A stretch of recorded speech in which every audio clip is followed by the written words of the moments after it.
अक्सर हम सब सुनते हैं मानव अधिकारों के बारे में, पर क्या ये अधिकार सिर्फ कागजों तक ही सीमित है? क्या ये सच में उन लोगों तक पहुंचते हैं जिन्हें इनकी सबसे ज्यादा जरूरत है? नमस्कार।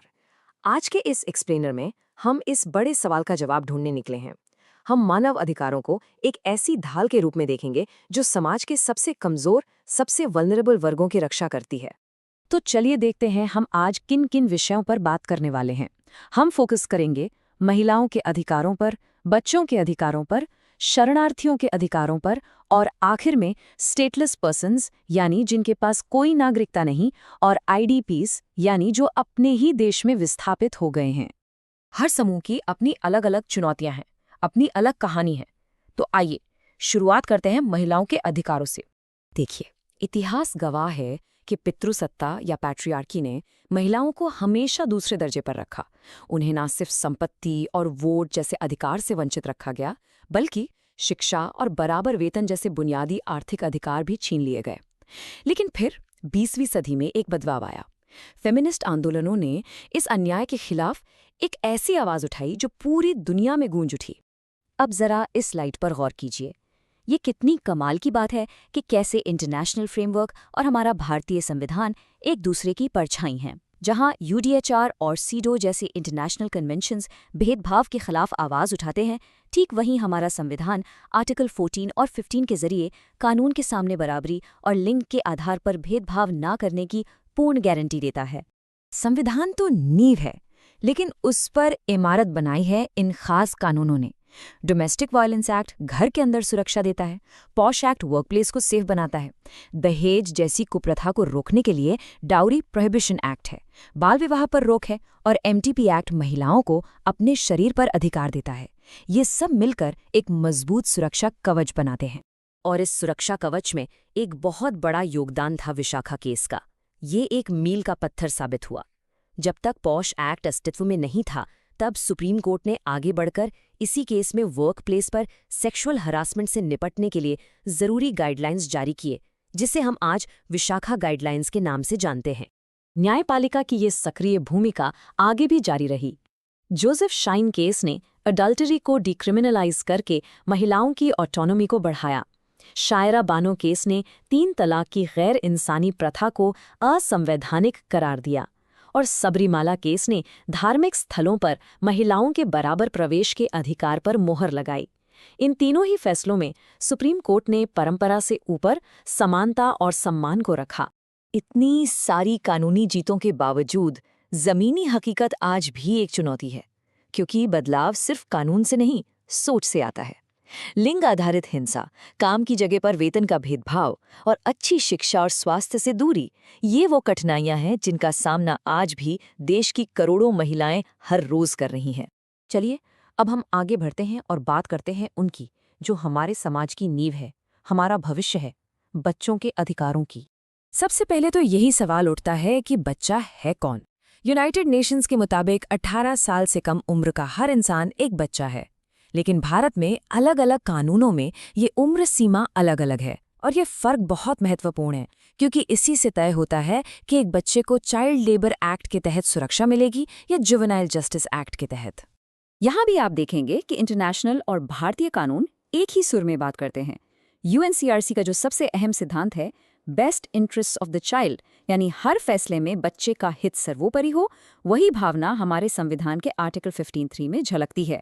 और आर्टिकल 21A 6 से 14 साल के हर बच्चे को मुफ्त शिक्षा का अधिकार देकर उनके विकास को सुनिश्चित करता है। भारत ने बच्चों की सुरक्षा के लिए बहुत ही मजबूत कानूनी ढांचा तैयार किया है। इनमें पीओसीओ एक्ट है, जो उन्हें यौन शोषण से बचाता है। जुवेनाइल जस्टिस एक्ट है, जो कानून के संघर्ष में आए बच्चों की देखभाल करता है। और राइट टू एजुकेशन एक्ट, जो हर बच्चे के लिए शिक्षा के दरवाजे खोलता है। MC मेहता केस बचपन बचाने की लड़ाई में एक बहुत बड़ा कदम था। ये केस खास तौर पर सिवाकासी की पटाखा फैक्ट्री से जुड़ा था, जहां बच्चों से खतरनाक काम करवाया जाता था। सुप्रीम कोर्ट के इस फैसले ने ऐसे सभी खतरनाक उद्योगों में बाल मजदूरी पर पूरी तरह से रोक लगा दी। पर अफसोस, चुनौतियां अभी खत्म नहीं हुई हैं। आज भी बाल मजदूरी छोटे मोटे असंगठित क्षेत्रों में जिंदा है। पॉक्सो के लाखों केसेस अदालत में इंसाफ का इंतजार कर रहे हैं। और कोविड-19 के बाद अमीर और गरीब बच्चों के बीच का डिजिटल डिवाइड शिक्षा में एक नई दीवार बनकर खड़ा हो गया है। अब हम एक ऐसे समूह की बात करेंगे जिनकी स्थिति बेहद जटिल, संवेदनशील और अक्सर गलत समझी जाती है। शरणार्थी यानी रेफ्यूजीज। आखिर एक शरणार्थी होता कौन है? 1951 के जिनेवा कन्वेंशन के हिसाब से शरणार्थी वो इंसान है जिसे अपने ही देश में उसकी जाति, धर्म या राजनीतिक विचारों के कारण सताए जाने का, जान से मारे जाने का एक वेल फाउंडेड फियर यानी पक्का डर हो और इसी डर से वो अपना देश छोड़ने पर मजबूर हो गया हो। और शरणार्थी कानून का सबसे बुनियादी, सबसे ज़रूरी सिद्धांत है नॉन रेफुलमेंट। ये एक गोल्डन रूल है। इसका साफ मतलब है कि कोई भी देश किसी शरणार्थी को ज़बरदस्ती उस देश में वापस नहीं भेज सकता जहां उसकी जान या आज़ादी को खतरा हो। ये एक लक्ष्मण रेखा है जिसे पार नहीं किया जा सकता। इस मामले में भारत की स्थिति एक पैराडॉक्स, एक विरोधाभास जैसी है। हमने 1951 की रेफ्यूजी कन्वेंशन पर साइन नहीं किए हैं। हमारे पास कोई अलग से शरणार्थी कानून भी नहीं है। लेकिन इसके बावजूद भारत ने अपनी परंपरा के अनुसार आमतौर पर नॉन रेफुलमेंट के सिद्धांत का पालन हमेशा किया है। और जहां कानून में एक खाली जगह थी, उसे अक्सर हमारी न्यायपालिका ने भरा है। बांग्लादेश से आए चकमा शरणार्थियों के मामले में सुप्रीम कोर्ट ने एक ऐतिहासिक फैसला दिया। कोर्ट ने साफ कहा कि जीने का अधिकार यानी आर्टिकल 21 सिर्फ भारतीय नागरिकों का नहीं, बल्कि भारत की जमीन पर मौजूद हर व्यक्ति का अधिकार है, फिर चाहे वो एक शरणार्थी ही क्यों ना हो। चलिए अब आगे बढ़ते हैं और दो ऐसे समूहों को देखते हैं जिन पर अक्सर दुनिया का ध्यान नहीं जाता, लेकिन जिनकी स्थिति बेहद दयनीय हो सकती है। स्टेटलेस पर्सन्स और इंटरनली डिस्प्लेस्ड पर्सन्स यानी आईडीपीज। एक स्टेटलेस पर्सन वो है जिसे कोई भी देश अपना नागरिक मानने को तैयार नहीं। सोचिए, इसका मतलब है कि वो कानूनी रूप से इनविजिबल या अदृश्य हो जाते हैं। उनके पास ना पासपोर्ट होता है, ना वोट का अधिकार और ना ही बुनियादी सुविधाओं तक पहुंच। वहीं एक आईडीपी वो व्यक्ति है जिसे अपना घर तो छोड़ना पड़ा है, लेकिन वो अपने देश की सीमा के अंदर ही रहता है। ऐसा अक्सर बाढ़, भूकंप या घरेलू हिंसा के कारण होता है। अभी हमने रेफ्यूजी और आईडीपी की बात की, जो थोड़ा कंफ्यूजिंग हो सकता है।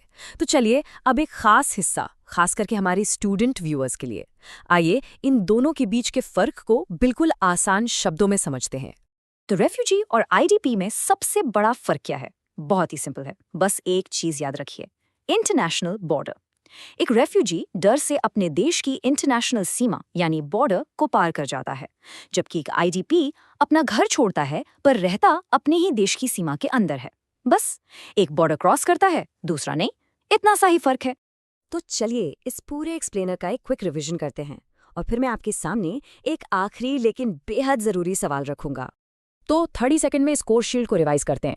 महिलाओं के लिए संविधान की समानता और पॉश एक्ट, बच्चों के लिए उनके सर्वोत्तम हित का सिद्धांत जिसे पीओसीएसओ और जेजे एक्ट मजबूती देते हैं, शरणार्थियों के लिए नॉन रेफुलमेंट का सिद्धांत जिसे न्यायपालिका ने हमेशा बरकरार रखा है, और स्टेटलेस/आईडीपीज जिनकी सबसे बड़ी समस्या है कानूनी पहचान और सुरक्षा की कमी।